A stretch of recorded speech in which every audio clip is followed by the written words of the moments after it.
Okay, right. So let us start work, energy and power. Today we will be finishing this chapter. So work, energy and power.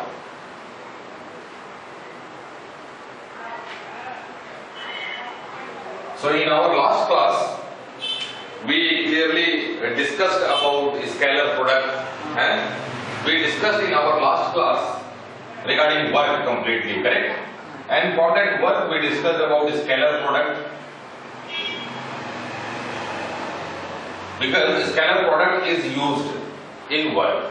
Okay. We did not discuss about vector product more. Vector product is not required now. Later on we will have a discussion. Then we discussed, you can say, regarding projection, because it is also directly related to work. So projection of a vector. Then we discussed that what is work, and how we can calculate the work, correct? Even we studied about that work energy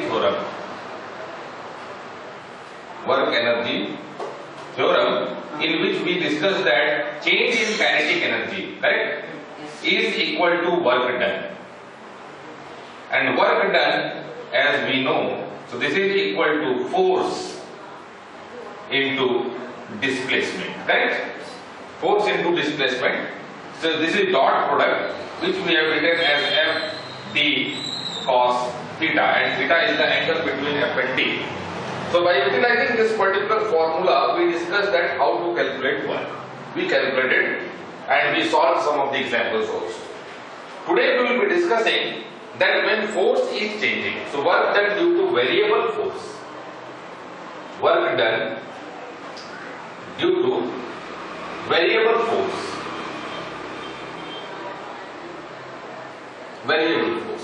Variable force means different force means force is changing at some particular instant of time when force is changing. Okay, so that is called variable force. Actually, constant force, very rarely we are in a position to apply a very constant force. You can say for some period of time, it is very rarely. Right? So even application of force is changing with respect to time. Right? Suppose you want to apply some force on this particular board. So you cannot say that a constant force is always applied. Some changes will be taking place. Right? So that is called variable force. Variable force means what?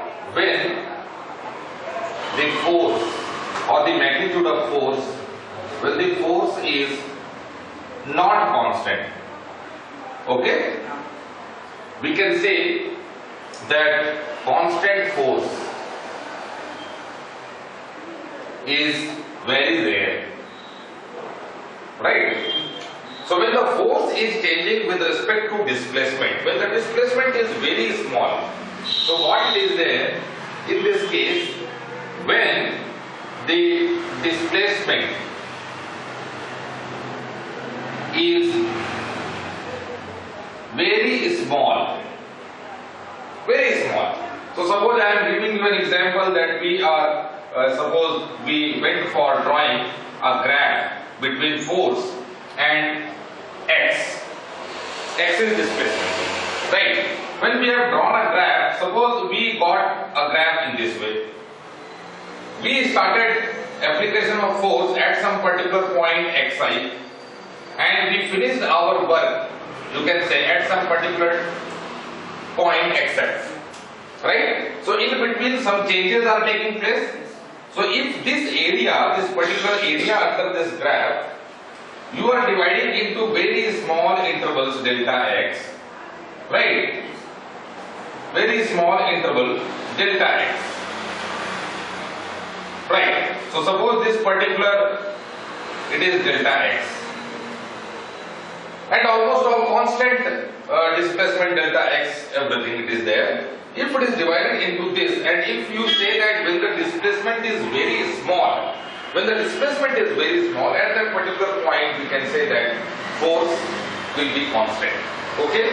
So when the displacement is very small, force F can be assumed to be constant. Assumed to be constant. Then in this case, the work done will be equal to the force what we are applying and into sum of all these small displacements. Sum of all these small displacements, which you can write as delta x, where xi to xf. You know this summation?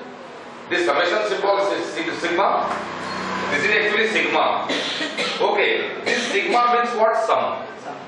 Okay, actually this, it is a capital sigma actually, which is used to denote sum. Okay, denoting sum, right? So in statistics mostly we are using this particular symbol. So F, you can say that force what we assumed as constant and delta x, it is very small. So sum of this complete delta x, so delta x1, delta x2, delta x3, like this, complete it will be, right? Okay. So this one we can also write in terms of integration form. In terms of integration, so we can write that F and xi to xf. Okay, and here we will be writing dx. Right? So this particular formula will be giving us the work done due to variable force. And this work done is also equal to the area under this curve. Means suppose if it is O and this is A and this is B, this is C and this is D. So if we are going to find the area of the curve A, B, C, D, A, so you can say this work done is also equal to area of the curve. So which curve? A, B, C, D, A, correct? A, B, C, D, A, complete. So graphically, if suppose we are asked to find out the area of the curve, then we can find out in this way. If some data are given to us, we can find area. Otherwise, the area or work done will be finding out this one. So work done will be equal to that area. Understood? So when the force is varying or the displacement is varying, in that case we will be applying this formula to find out work done. Okay? Right. Very good. So now you just note it down, then we will move further.